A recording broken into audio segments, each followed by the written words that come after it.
Moi, ce que je vous propose, donc, c'est de vous faire un petit quiz qui va revenir sur les causes, on va dire, de la Première Guerre mondiale, en tout cas certaines causes, parce que c'est un conflit qui est... c'est un petit peu compliqué de démêler un peu ce plat de spaghetti, se dire, bah, c'est la faute à qui, finalement. Alors, je sais que certains d'entre vous ont des idées, et je vous laisserai vous exprimer tout à l'heure. Mais en attendant, si vous êtes prêts, du coup, on peut y aller. Allez. Feu. Si je peux m'exprimer ainsi, bien entendu. Ah, pas boum. Question numéro 1. De quels États sont composés respectivement la Triple Alliance et la Triple Entente? Ça c'est Ah, simple. En mais, 1914, tu- à l'entrée de la guerre, bien sûr. tu préfères l'alliance ou tu préfères l'entente? On répartit. Vous en faites chacun un. Bah, c'est-à-dire que la réponse est assez, je pense, pour nous deux, est assez évidente. Vas-y, à toi l'honneur. C'est pas du tout évident pour Mika. D'accord. Mais si, Alors on va faire celui où il pourrait y avoir un doute dans la tête de certains. La triple alliance, c'est l'alliance entre l'Allemagne, l'Autriche-Hongrie et l'Italie. Il s'agit d'une alliance défensive, exclusivement défensive, et assez instable, puisque c'est basiquement les Allemands qui ont forcé les Autrichiens et les Italiens à la signer entre eux, mais comme les deux se détestent, Ça ne fonctionne pas. on verra la suite plus tard. Oui, puisque effectivement la triplice du coup a duré de 1882 à 1915. Donc on verra tout à l'heure ou on verra l'année prochaine ce qui se passe en 1915 pour qu'on en y arrive là.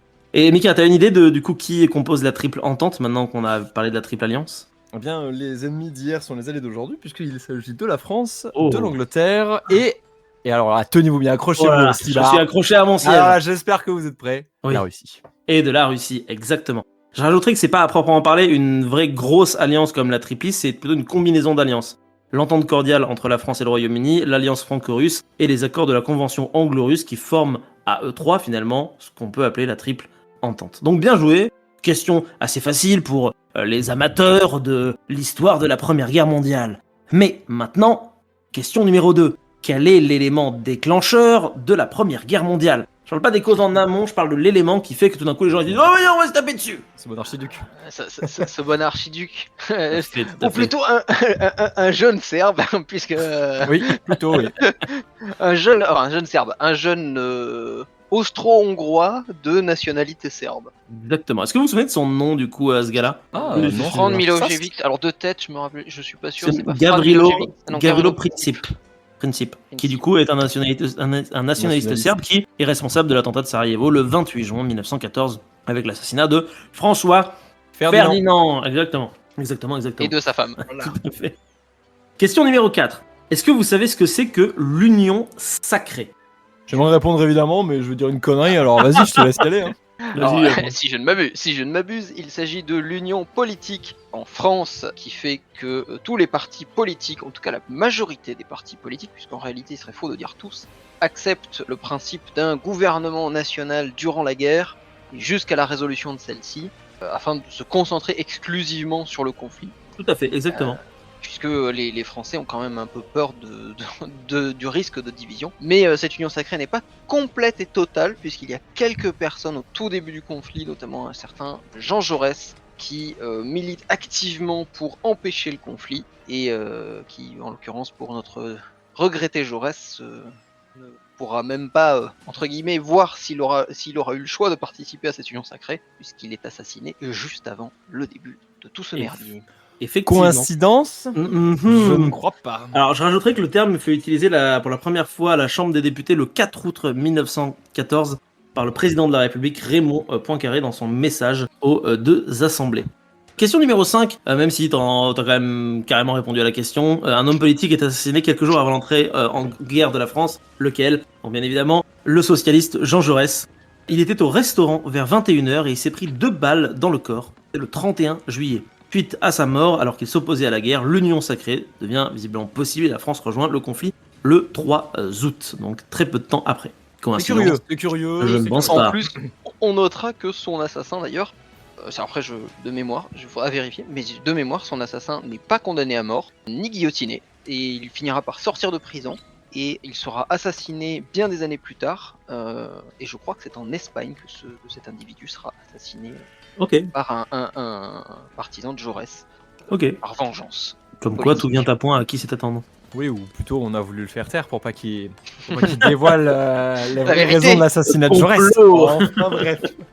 Alors. véritude. Question numéro 6. Quels sont les deux pays qui tentent de prendre le contrôle des mers au début du XXe siècle dans une course effrénée à l'armement naval? Alors la réponse, pareil, elle pourrait être Mais évidente, oui. mais je pense qu'il y a du détail un peu plus que ça, et c'est un peu compliqué de répondre deux. Mais Là, je suis vraiment allé au plus simple. Hein. Bah, Ah. il y a l'Angleterre, c'est évident. L'Angleterre, exactement, tout à fait. Voilà. Royaume-Uni. Mais le deuxième, j'aurais tendance à dire les États-Unis. Mais Eh bien, Et ben en fait, vas-y, alors, Franck. si on a la réponse classique, c'est le Royaume-Uni et l'Allemagne. Tout à fait, Ils font exactement. une grande course au Dreadnought, c'est-à-dire ces super croiseurs de combat, super armés, des trucs gigantesques qui d'ailleurs ne serviront quasiment pas, parce que voilà, c'est bien de balancer pas son pendant fric le dans des premier. super armes qui Ouais. vont patienter dans un port. Mais la réponse de Mika est tout à fait légitime dans le sens où les États-Unis sont en pleine croissance, même s'ils sont encore très très loin d'être une grande puissance militaire. Et on pourrait en fait citer d'autres puissances navales, notamment parce que l'Italie a quand même l'intention de devenir hégémonique en Méditerranée, parce que le Japon a l'intention lui-même de devenir hégémonique dans le Pacifique. D'ailleurs, il a écrasé les Russes quelques années au préalable à cet effet. C'est vrai. Donc en soi, même si on pourrait dire plus facilement que le Royaume-Uni se sent menacé par la course à l'armement de l'Allemagne, c'est loin d'être les deux seuls acteurs de ce front-là. Eh ben, excellente réponse, Franck. Alors, la Vraiment question très bon élève. Hein. il est fou, il est fort, il a bien réalisé. Question numéro 7 qui est un peu plus compliquée. Qu'est-ce que le Drank nach Osten? Et oui. Alors là, C'est la poussée des Allemands, notamment de l'Empire austro-hongrois, Il est vers fort, l'est et vers le sud-est, notamment vers les Balkans, dans un but de colonisation et qui démarre en fait il y a très très longtemps, Ça fait au XIIe siècle. à partir du Moyen Âge, afin de petit à petit s'implanter, en sachant qu'il ne s'agit pas au démarrage d'une politique de colonisation comme on pourrait l'entendre dans des termes modernes, y compris dans les termes du 19e siècle, mais plutôt d'une politique d'implantation afin de créer des points forts, des points de force commerciaux et militaires. Et en sachant que certains souverains, y compris des petits royaumes, notamment du royaume valaque par exemple, Mhm. ou du royaume hongrois, vont volontairement implanter ces migrants allemands, parce que ceux-ci sont souvent très qualifiés et qui leur permettent d'obtenir ainsi de sacrés avantages économiques. Si vous vous intéressez notamment à l'histoire de certain Vlad Tepes, il a toute une histoire de problèmes avec les minorités allemandes en question dans les Carpates.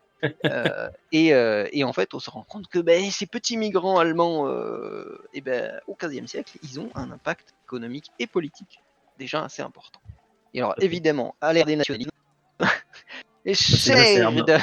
Eh oui. parce que ça veut dire qu'il y a des petites poches de nationalisme partout qui se recoupent dans tout un tas d'endroits, notamment dans ce qu'on appelle le Banat, petite région coincée entre la Serbie, la Hongrie et la Roumanie, où les trois nationalités cohabitent, entre guillemets, avec des Allemands. Yes. Ce qui fait qu'il n'y a absolument aucune majorité et que donc tout le monde revendique d'être l'unique propriétaire du territoire. Trop bien. Bien évidemment. Ça fait un cocktail explosif. et un écho tout trouvé à notre actualité. Alors, question numéro 8. Il n'y a plus que 3 questions parce que j'en ai fait que 10. Quel danger plane sur les colonies franco-britanniques à la veille de la guerre? Eh bien, justement, on en parlera tout à l'heure, mais nous parlerons d'un général allemand qui a fait peser un sacré danger. Mais c'est pas la réponse que t'attendais, donc on en parlera plus tard. Et On ouais, stoppe ça. En réalité, c'est un peu la réponse que j'attendais, hein, puisque un danger croissant pour les colonies françaises, c'est la montée en puissance justement du colonialisme allemand qui tente de rattraper son retard. Cette volonté expansionniste s'explique en partie par une augmentation de la démographie depuis 1870, mais aussi une augmentation de la richesse industrielle et agricole. L'Allemagne fait partie des plus grandes puissances du monde à la veille de la Première Guerre mondiale, et il faut pas l'oublier malheureusement. Ouais, alors après, je me mettrais un peu en faux là-dessus, Ouais. dans le sens où oui, effectivement, l'Allemagne est une grande puissance, mais c'est avant tout une grande puissance métropolitaine. Ces colonies sont, pour une bonne partie d'entre elles, très mal équipées, très mal Ils sont pas encore au point. Ouais. Et même, c'est pas qu'une histoire d'être au point, c'est-à-dire que même si, mettons, l'Allemagne avait attendu 20 ans, les colonies allemandes sont toutes petites quand on les compare d'abord à l'empire colonial français et surtout ensuite à l'empire colonial britannique. Oui, mais N'a, je pense, jamais été réellement menacé par l'empire colonial allemand. Surtout à partir du moment où le Congo, la majorité du Congo est attribuée à la Belgique. À partir de là, Bah, ils ont la Tanzanie, le Cameroun, la Namibie et. Est-ce que toutes les excuses sont pas bonnes à prendre quand tu veux te taper dessus, donc tu vas prendre les même Oui, les mais plus c'est pas une. petites. Je mettrais pas ça comme dans le sens de menace, dans le sens où quand on regarde ce qui s'est déroulé. Alors effectivement, je sais déjà de qui veut parler Mika, mais on laisse la surprise pour la suite. Mais on va dire dans la majorité des cas, les colonies allemandes ont fait figure de. Comment le dire poliment? Figurant. Figurant, c'est Ouais, bien, voilà, c'est ils ont bien. fait de la figuration, ouais, carrément. On pourrait mettre quelques petits événements, quelques petits. Voilà, mais quand on compare au front de l'Est et de l'Ouest, bon. Les Français et les Anglais ont jamais été réellement menacés, quoi. Hein. Alors, question numéro 9. Citez chacun, parce que vous êtes deux finalement, 3 pays qui sont en guerre en 1914 et qui ne font pas partie des 6 classiques précédemment cités. Combien tu en veux chacun? 3 chacun. J'ai réussi à en trouver 3. C'était pas facile, mine de rien, parce qu'il y en a beaucoup qui sont déclarés en 1915. Mais en 14, il y en a 6 qui débarquent aussi. Alors je comprends jusqu'à décembre, hein, bien sûr. Évidemment, Je tu parles te pas laisse. des colonies. Hein. Non, je parle pas des colonies, les colonies ça compte pas. Ouais. Alors Alors, l'Afrique attends. française en occidentale. Alors, Je compte par contre les États qui déclarent leur indépendance face à un empire. C'est vieux, c'est loin tout ça pour moi. Oh lolo, Est-ce que j'étais tu veux jeune. que Toi, je tu te les laisse as. la primauté? Bah tous, je ne sais J'imagine pas, que mais j'en tu- ai quelques-uns, oui. Mais c'est pareil, tu vois, je suis pas sûr que le Japon ait déclaré la guerre en 14. Ah si, Alors, le Japon. le Japon c'est en 14. Et oui, parce que du coup, il était déjà en guerre avec la Russie. Ou alors, ils la reprennent. Non. Du coup, la Chine était déjà en guerre à ce moment-là. Non, le Japon profite de tout ce bordel pour pouvoir tenter de faire la guerre dans le Pacifique avec les Allemands. Pour le coup, les Japonais sont du côté des Anglais au Ouais, début. Ils tout le à fait. resteront d'ailleurs. Tout à fait, ouais. Le- Les États-Unis sont évidemment pas dans le Non, conflit en les 1914. États-Unis sont pas là. Ils arrivent plus tard, 1916 de mémoire. 17 même. Ah, putain, ils arrivent vraiment tardivement. C'est à la fin, ouais. Si ça peut te filer un boost, le pays avec qui l'Autriche en va se friper tout de suite. Le pays qui est accusé d'être responsable. La Pologne. Non, c'est pas toujours les Polonais. Ah, Alors, mais- techniquement, ils n'existent pas. Donc, Non, c'est la Serbie, ouais. Oui, c'est ça, effectivement, c'est la Serbie. son Vous petit en avez voisin, deux. le Monténégro. Et oui, le Monténégro de fait. L'Albanie. L'Albanie rentre en guerre en 14 ans. Aux côtés de l'Italie. L'Albanie, je l'ai pas trouvé contre- moi dans Non. le truc. Disons que c'était un des théâtres d'opération de l'Albanie, mais effectivement, elle n'a pas été Elle a officiellement. pas été en guerre. officiellement en guerre, ouais. Ouais. Mais personne lui demande son avis. Mm. L'Empire ottoman. L'Empire ottoman, tout à fait. La Belgique. Et là aussi, La ils ont pas Belgique, trop le oui, choix. tout à fait. Techniquement, il y aurait aussi le Luxembourg, mais vu que ça a duré à peu près une demi-fraction de seconde, je suis même pas sûr qu'ils aient le temps de déclarer la guerre. Du coup, moi j'en Ouais. compte moins. Puis les Donc à Japon-Belgique. Bonsoir Oh. tout le monde. Bonsoir. Désolé pour le retard. Mais pas de C'est un soucis, tu vas problème. pouvoir Serbie, nous mais si, aider. Serbie, Monténégro. On récapitule. En Alors, 1914, sont en guerre la France, l'Angleterre, Terre, la Russie, Russie. l'Italie. Ok. Non. Ouais. Ici. Pas l'Italie. Non, l'Italie en même. Pardon, excusez-moi. J'ai dit. Pardon. Je récapitule ce que j'ai dit. Ce bordel. La France. Tu veux faire par côté, c'est ça, par alliance? Oui. Je vais Ok. faire la France. D'accord, la France, L'Angleterre. l'Angleterre, la Russie, L'Empire russe. Voilà, la Russie. tout à fait. La Roumanie. Belgique. Le Japon. La Roumanie. C'est un peu plus Non, tard. la c'est Roumanie, non. 1916. La Ah, Roumanie, bah, non. Non, non, on donc, avait du pas coup, dit la par contre, Roumanie. non, la Roumanie, non, finalement. Ils se sont tapés dessus Ah. avec la Bulgarie plus tard. Mais du coup, par contre, t'as la Mais Belgique. d'après. Donc on a Japon, Belgique, Serbie, C'est ça. Monténégro et Luxembourg. Plus, du Plus coup, les la Bulgarie. Ottomans. Non, pas la Bulgarie. Pas la Bulgarie, mais les Ottomans. Plus les Ottomans, donc ça fait bien 6. Le compte est bon. Les Ottomans, l'Empire allemand et l'Autriche. Qu'est-ce que. Mais ça, toi, la réponse, je pense, Franck. Qu'est-ce que le Kriegsschutzfrage?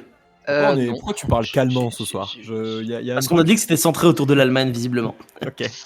Non, j'ai pas le. Je ne sais pas ce que. Et ben, le Kriegsschutzfrage, c'est un débat en Allemagne post-guerre sur la responsabilité de l'Empire allemand dans l'entrée en guerre de la Première Guerre mondiale. C'est merveilleux. putain. Quelle- Et c'est Oui, une mais moi, c'est pas transition une question de qui est débat. incroyable. Il n'y a pas de débat. Il n'y a pas de débat. Il n'y a que des faits.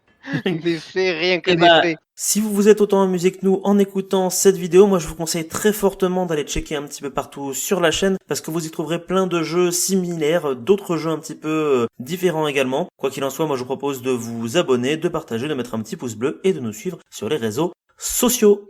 À très bientôt.